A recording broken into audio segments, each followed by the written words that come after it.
We're taking you live now to Energy Minister Chris Bowen. Sorry, no, you go, Emma.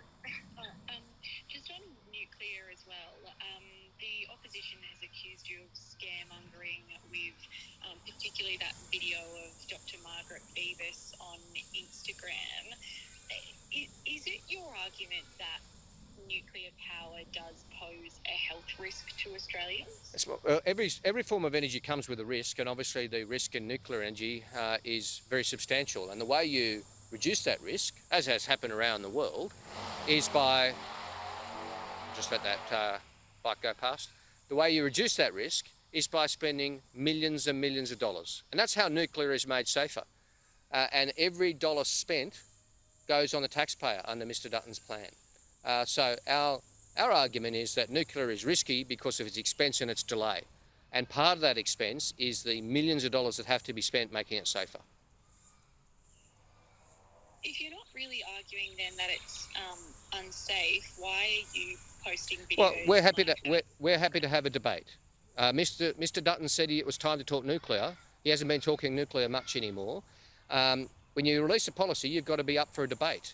And you've got to be up for various points of view being put about it. The point of view that I'm putting very strongly is that part of the problem of nuclear is to make it safer, and it's been very unsafe over the years, but to make it safer, as has occurred, it costs hundreds of millions of dollars.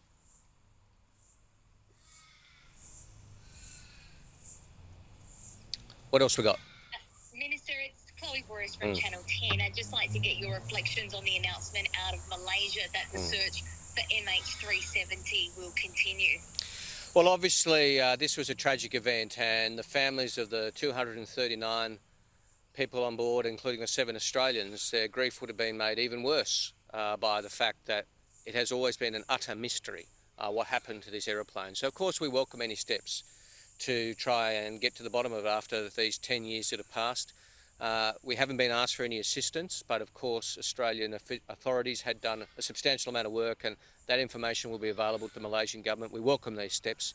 If it provides any information at all, that'll be a comfort to the families and will solve one of the world's great mysteries. Energy Minister Chris Bowen live there in Sydney.